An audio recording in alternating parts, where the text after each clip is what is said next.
Now part of the Darkcast Network. Welcome to Indie Podcasts with a Dark Side.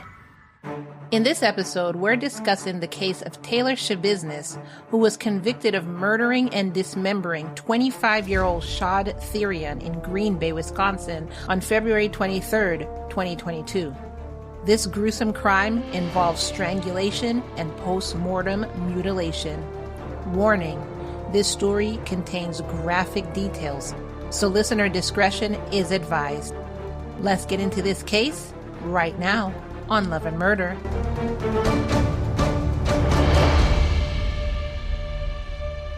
Welcome, lambs, to a new episode of Love and Murder, your weekly true crime podcast telling you cases of heartbreak that turn to homicide. I'm your host, Kai, and in today's episode, we're discussing a case of really gruesome details. If you feel like you can't listen to this right now, take a beat, maybe listen to some earlier episodes before you come back to this one, because this episode does have a lot of gruesome details in it. Before we begin, I want to say that this episode is sponsored by my lambs in Patreon, patreon.com/Love and Murder. Be sure to subscribe to Love and Murder right now while you're listening so you don't miss a case. If you're new here, go ahead and listen to this episode till the end. And if you like it, go ahead and subscribe so you don't miss any more of my episodes. If you didn't know, you can also subscribe on our Patreon so that you don't have to hear intros like this or commercials that are coming up. You get Kai Rants, bonuses, and you'll be a sponsor of Love and Murder and help keep us on the air. Patreon.com/Love and Murder. You'll also get case extras. Like this case has a lot of video extras. Patreon.com/Love and Murder. In the meantime, though, grab your butts, grab your glass of BJ's apple juice, murderandlove.com/BJ's to save $35 off your first year membership. And let's get into some Love and Murder. On February 23rd, 2022, a shocking discovery awaited Tara Packanish in her home in Green Bay, Wisconsin. In her basement, she found a bucket that didn't belong in her house. As she got closer, she saw that it was covered in a towel. When she slowly uncovered it, she saw what was inside. Her son's head. Shad Thyrion, who was born on September 7th, 1997 in Green Bay, Wisconsin, to Tara and Michael Thyrion, had 3 siblings, sisters Ava and Sylvia Sunray, and a brother named Bo. He attended Howard Suamicio School District, I think that's how you say it, and Bayport High School from 2010 to 2015. Shad worked with his father and grandfather in their family businesses. Known for his kind and compassionate nature, Shad often put others before himself. He had a passion for art. He especially loved wood carvings and enjoyed camping, games, and spending time with his family. His Facebook page would show us that he had an interest in music because many of his posts linked music videos. Taylor Schabusiness, who was also 24 at the time of this case, had known Shad since middle school. The two had been friends and were involved in a sexual relationship. Just like Shad, Taylor had attended Howard Suamicio schools, but she didn't graduate from there. Now, who is Taylor? Taylor was born Taylor Denise Coronado in November 1997. She was born to Marla and Arturo Coronado in Chicago, Illinois. The family then moved to Wisconsin when Taylor was in the 4th grade. When Taylor was 11 years old, her mother died due to cirrhosis and alcoholism. Then when she was in 7th grade, she started getting mental health treatment for attention, concentration, and behavior problems. And like I said, she went to the same school as Shad, but that was only until her senior year, where she was expelled for fighting another student. After this expulsion, she was actually diagnosed with either ADD or ADHD and given medications. Later, she was diagnosed with severe depression and prescribed mood stabilizers, antidepressants, and antipsychotics until she was 18 years old. While all this is happening, she ended up moving to Texas to live with her father's parents. That's where she graduated from high school. After graduation, she married Warren Schabusiness, whose actual legal last name was Shabau, but he changed it to Schabusiness. And she married him on February 14th, 2020. In June 2020, she was arrested for resisting arrest and battery on a law enforcement officer And then just 2 months later in August, she led police on a high-speed chase, which ended in drug-related charges. In 2021, she was diagnosed with PTSD and bipolar disorder. During all this time, she had a history of drug use, but her drug of choice was meth. So, fast forward back to the morning of February 23rd, 2023.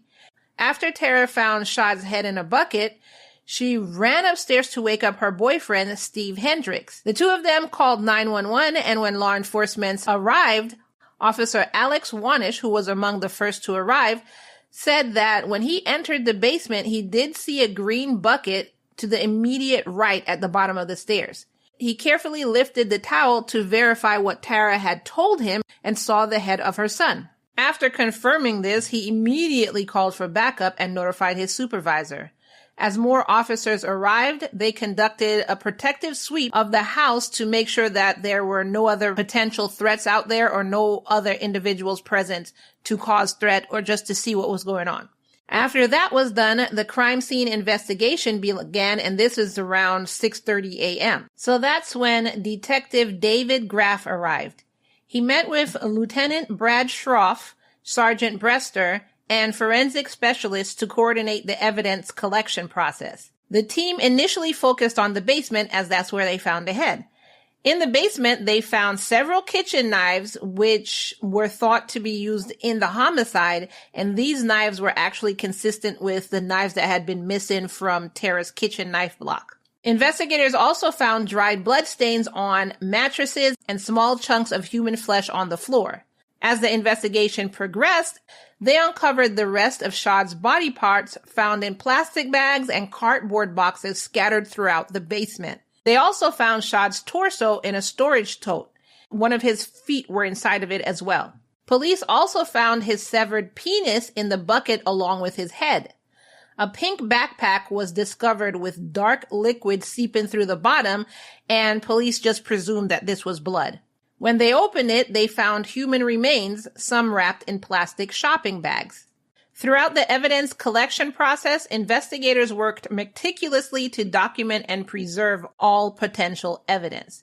They photographed the scene extensively and carefully collected items for further analysis. Once everything was documented, police tracked down the last person that Shad was seen with, which was Taylor. They found her at her apartment complex on Eastman Avenue. When officers approached her, Taylor looked shocked. As described by Officer Tom Bushman, quote, "She appeared to be in shock or very surprised to see us. I'd equate it to a deer in the headlights kind of look or a child caught with their hand in the cookie jar." Taylor actually had clothes that were still stained with blood and had visible scratches on her arm. She said these scratches were hers. She had just shot up and, these are the track marks, but these were clearly scratches. Police then found out that the crime scene had extended beyond Tara's house. In Taylor's gold Town & Country minivan that was parked right next to her apartment, police found a crock pot box containing additional body parts, including one of Shad's legs. She was arrested and charged with first-degree intentional homicide, mutilation of a corpse, and third-degree sexual assault. In the Patreon, I will have police cam footage of this, and also I will have the interrogation. Patreon.com/Love and Murder. Detectives also uncovered that Taylor was actually out on probation and had recently removed a GPS tracking device from her ankle. Now, my question is, don't they get alerts when people remove that? No. I thought they got alerts when people removed that, so they should have been on her already. Maybe she just removed it that night. I don't know. Let's take a brief pause for a commercial break. And if you don't like the commercial breaks, you could also join on patreon.com/Love and Murder. They have no commercials over there. Hey lambs, I want to share something game-changing with you because I believe in it and use it myself. Simply Safe Security System. With Simply Safe, you get 24/7 whole home protection. Every window, room, and door is covered against intruders, fires, water damage, and even medical emergencies. And the best part is, It's all monitored by professionals ready to dispatch police at a moment's notice. Now, you know I don't recommend brands that I don't use myself.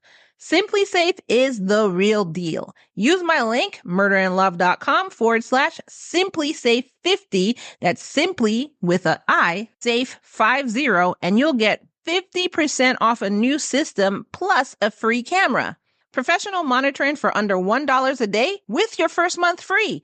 No contracts, no cancellation fees, easy to install yourself or choose the optional pro install. Plus a 60-day money-back guarantee with free return shipping. No problems. murderandlove.com/simply with an I, safe 50. When you visit the site, they'll help you find a perfect security system tailored for you. And you can even buy now, pay later with Affirm. Protect what matters most with Simply Safe. Go to murderandlove.com/simply with an I, safe 50 and get started today. Also, for ease of access, link is in the show notes below. Simply Safe. Advanced security, complete peace of mind. And before we get back to the show, I want to remind you of saving money with BJ's. As you well know, I use BJ's myself, and I want to bring these savings to you. Whenever I go grocery shopping at any other store and they give me that total for bread and eggs, $100, I'm like, are you kidding me right now? When I signed up to BJ's now 3 years ago, I was just doing it just as a test to see if it was worth it. And it was, because I'm still with them 3 years later. And I want to pass these savings on to you. murderandlove.com/BJ's to get $35 off your first year's membership. Not only do you get that $35 off, but you get into a club that saves you money on groceries. And in addition to those savings, you get amazing coupons every month to help you save even more. So join me in saving money and join BJ's today. murderandlove.com/BJ's to get $35 off your first year's membership. Links are in the show notes below. Join today, save tomorrow. And now, back to the show. Now, with police during her interrogation, Taylor admitted to the crime. She showed complete and utter little remorse and even seemed to take pride in what she had done. She said that around 9:30 p.m. on February 21st, 2022, she had picked up Shad from his mother's house. The two of them went with a friend to an apartment where they smoked weed and later used meth. After the friend left, the couple injected trazodone, which is a prescription drug often used to treat depression. Later that night, they returned to Shad's house. However, Tara had been out with Steve, so the house was empty. They had the whole house to themselves. In the basement of the house, Taylor and Shad started a sexual encounter incorporating erotic asphyxiation, which is what Taylor said they'd done before. This time, however, they used metal chains instead of using their usual restraints. Taylor said that as the chains tightened, she ignored Shad's struggle, and she continued to strangle him even as he started coughing up blood. She still continued until he was no longer breathing, and she still continued, as what she said, for 3 to 5 minutes. After Shad was dead, Taylor stayed in the basement and continued interacting with his body. For hours, she performed sexual acts, oral sex, and using sex toys on Shad's dead body. What the frick? By the early hours of the morning, she began the process of dismembering him using knives that she found in the house. First, she put his body on a bed with his head hanging off the bed, and she had a bucket under him. Then she beheaded him over the bucket and a storage tote to contain the blood. Then she dumped the blood down the basement shower drain. She told investigators that she initially planned to take all the body parts with her, but claimed she, quote, got lazy and didn't follow through. Like, real? Okay. Instead, that's when she scattered his remains throughout the house and in her car. She also said that she did remove a lot of his organs and placed them in plastic bags, the tote, and cardboard boxes, and scattered them around.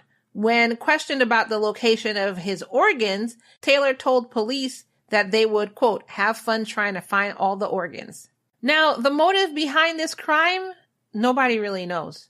Taylor said different things as to why she did it. She initially said that she blacked out during the strangulation, but later admitted to regaining consciousness before Shad had died. When they asked her why she continued choking him, she said that she, quote, wanted to see what happens. She also made more disturbing comments to the investigators, asking if they knew, quote, what it was like to love something so much that you had to kill it. I could honestly say I've never known that kind of love, to love something so much I had to kill it. I don't see the correlation there. She indicated that she hadn't planned to kill Shad before she started choking him, but she said she was, quote, already this far, so she just kept going. I mean, you could have stopped. I mean, there is that. You wouldn't have been arrested for murder, maybe attempted murder, but you wouldn't have been arrested for murder and Shad would have still been alive, so you could have stopped. DNA tests then confirmed that the bloodstains on her clothes matched Shad's blood. Kevin Scott, a DNA analyst with the state crime lab, said, quote, item H4, another swab being of a reddish-brown stain on the right leg of the sweatpants, I developed a single-source male profile, and I concluded that Shad Thyrion is the source of that DNA. So, can you guess what Taylor pled? I mean, think about all the cases that I've covered. Think about this case and tell me in the next 3 seconds what Taylor pled. 1, 2, 3. Well, if you said not guilty, you would have been right. And if you said not guilty by reason of mental insanity, you would have been right. She pled not guilty and not guilty by reason of mental disease or defect. She ended up being held on a $2 million cash bond. Her defense attorney, Quinn Jolly, initially entered the same plea of, quote, not guilty by reason of insanity on September 1st, 2022. However, during a hearing on February 14th, 2023, she attacked Attorney Jolly in open court when he requested that the trial be delayed to allow time for a competency evaluation. She ended up being tackled by a Brown County sheriff's officer to stop the attack. And that video also is in the Patreon. No one was seriously injured. 10 minutes later, Attorney Jolly withdrew from the case and said, I'm not doing this, which who can blame him? And she was given a new attorney, Christopher Froelich. Attorney Froelich said in his testimony that, quote, the serious disorder affected her ability to know right from wrong at the time of the alleged offense and impacted her ability to control behavior. At the time, he said she was medicated to address, quote, symptoms presumed to stem from ADD or ADHD, and that later she was prescribed a mood stabilizer, an antidepressant, and an antipsychotic, which I said she took until she was 18, and then she literally weaned herself off of those medications. So she took herself off and then started self-medicated with drugs. Taylor said she was hospitalized after a suicide attempt in April and May 2021. That's when she was diagnosed with post-traumatic stress disorder and bipolar disorder. Then forensic psychologist Dr. Diane Lighton testified about Taylor's mental health, saying that she, quote, had a thing with Jeffrey Dahmer a year ago. So she was trying to help the defense to argue that she was not criminally responsible due to severe mental health issues. And she said that Taylor was not mentally competent to stand trial. She also said that Taylor lacked the insight and judgment to understand court proceedings and assist in her legal defense. Well, ma'am, that's why she has a lawyer. Dr. Lighton described her evaluation of Taylor as, quote, bizarre, saying that Taylor's facial expressions didn't match the context of the situation. She also said that Taylor experienced, quote, command hallucinations, telling her to harm herself or others. However, state psychologist Matthew Seipel questioned the bipolar diagnosis and said that he was considering her extensive drug use before she was institutionalized. He also expressed concerns about inconsistencies in Taylor's symptoms and contradictory claims made to evaluators and clinical providers while she was in jail. So the prosecution argued that Taylor's actions showed awareness and intent. And Assistant Brown County District Attorney Caleb Saunders said, quote, you heard her say, yeah, I knew I was killing him, but I did it anyway, right? Because that's what she wanted to do. Dr. Vincent Trenchita from the Dane County Medical Examiner's Office conducted Shad's autopsy and presented his findings to the court. In describing the condition of Shad's body, he said, quote, "We have decapitation, we have dismemberment, we have transection of the torso. We have entered inside the body through various cuts through the abdomen and between the ribs where the vital organs have been removed, largely one by one." And even though toxicology tests showed that Shad had drugs like cocaine, marijuana, and meth in his system, Dr. Trenchita said that that was not the cause of his death. He said the cause of his death was strangulation and classified the death as a homicide. Quote, "It is my medical opinion that the cause of death for Shad Thyrion is strangulation and that the manner of death is homicide. In my examination, there was extensive post-mortem mutilation of the body, and I believe this is post-mortem mutilation because there's no hemorrhaging associated with these injuries." Dr. Tranchita also told the court that one of Shad's feet had been shoved into his chest cavity, and his back was, quote, "filleted." The doctor told the jury and the court that he believed that it would have taken hours to dismember the body. Then the court was told that computer analysts found searches for Jeffrey Dahmer, Satan, and the word cadaver on Taylor's cell phone. And because of that, the defense said, "Objection, Your Honor. Rule for a mistrial." One of Taylor's defense attorneys, Christopher Froelich, said, quote, "I would argue on behalf of my client that if this information were to come in, she's going to be painted in the worst light possible with maybe the worst killer in human history." Okay, did you not hear what she did? I'm just wondering, did you not hear what she did? Even if they didn't mention Jeffrey Dahmer, did you not hear what she did? Prosecutors argued that it's not prejudicial, with Brown County District Attorney David Lassie saying, quote, "Her interest in Jeffrey Dahmer is relevant to this case. She, I assume, is going to argue that she didn't intend to do this, or is certainly going to argue in the second phase of the trial that she had some sort of mental illness that caused her to do this. The state's position is she did this because she wanted to do this." So the judge denied the mistrial plea. In July 2023, after deliberating for less than an hour, the jury of 8 women and 4 men said that Taylor's plea of not guilty by reason of mental disease or defect was rejected. Judge Thomas Walsh said in the ruling, quote, "At the time the crimes were committed, did she have a mental disease or defect? The answer is no." The jury convicted Taylor of all charges. Despite her defense team's insistence on her mental instability, the jury found her responsible for all of her actions, emphasizing the deliberate and systemic nature of her crime. Taylor was sentenced on September 26, 2023 to life in prison without the possibility of parole. At sentencing, Judge Walsh said that he had to protect the public from her. Quote, "This crime offends human decency. It offends human dignity. It offends the human community. It really does. The offense in this case can't be overstated. You seem to run out of superlatives. Were the victim's remains all cut up? These actions are foreign. They shook the community. There aren't really words for it." Attorney Froelich said that Taylor would speak on her own behalf to the court, but when the judge asked Taylor if she had anything that she'd like to say, she said, quote, "No, there isn't." Shad's father said, quote, "I believe everybody makes bad choices, maybe not to this scale. It does no good to hate you.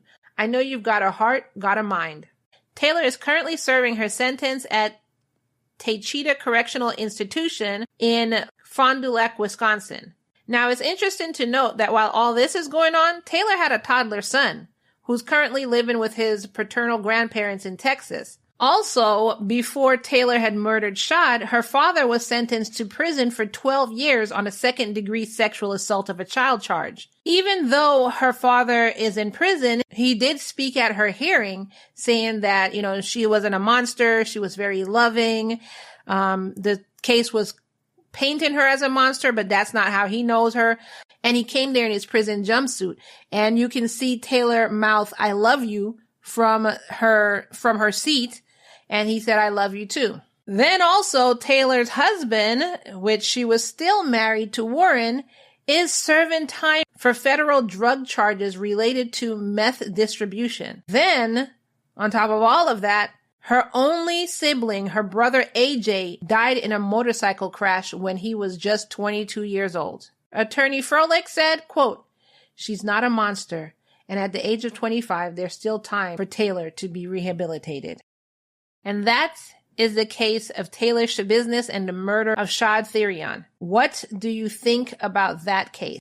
What do you think about the craziness of that case? And like I said before, for this case, I have so many videos into Patreon. Basically, her interrogation, the police video when they first got to her house, and then the entire trial, including her father speaking for her and Shad's parents speaking. And you can see that all in the Patreon, patreon.com/loveandmurder, where you get automatically, most cases that I do, you get case extras. So the pictures, court documents, videos, whatever out there that is extra, you get that all in the Patreon just by being a subscriber. And for case extras, you get that at the $3 a month donation tier. Patreon.com/loveandmurder. I'll also be posting one video in our free Facebook group, so you can join that too. The link to the Facebook group is in the show notes below. And the link to the Patreon is in the show notes below as well. Now, I want to hear from you. The poll that I'm going to put out is, do you think Taylor did this based on mental insanity, or do you think she did this just because she's a cold-blooded killer? So that is the poll question I'm going to put out, so go ahead and answer that. And I also want to hear your thoughts of this case in the comments below. And speaking of your comments, in the case of the PA love triangle, I asked, do you think Brandon did this by himself, or do you think Michelle helped? Do you think Carrie had anything to do with this? And if you missed that case, I do have the link in the show notes below so you can listen to it. And Christina Bobo said, I think this is one hell of a twisted tale and honestly don't know who the ringleader was in this plot. A clear case of how tangled webs are weaved when you conspire to deceit, right? I started to think that Carrie could have had a hand in this, but the way Brandon and Michelle started pointing at each other during the trial leads me to believe that they would have pulled her into it if it meant saving their own skin. I didn't think about that, Christina. She continues, I'm with you and Mom. Get it back in blood. Christina also goes on to say, this episode was so friggin' bizarre. I have so many questions. Number one being, what kind of job did Brandon have that he could afford such luxurious trips for Michelle and Devon? I mean, to answer that one, I don't think he had like an excellent job or a 7-figure job or a 6-figure job. I think she was just charging this to his credit card and just didn't give a frick. She then asked, what was he doing while they were zooming around the world on his dime? That's a good question. That I don't have an answer to you. Also, she continues, why wasn't divorce the final answer just off the fancy trips alone? That's what I'm saying. Like, I would have just divorced you. Stop spending my freaking money. I'd have turned off the cards and divorced you. She continues, cheating is one thing, but using my money to fund your honey is not in the budget. Then she said, I would definitely rock that on a hoodie, by the way, which I do need to get my merch back up, which I'm going to try and get back up by, I would say by the end of the month, but the end of the month is here. So hopefully I'll have it up soon.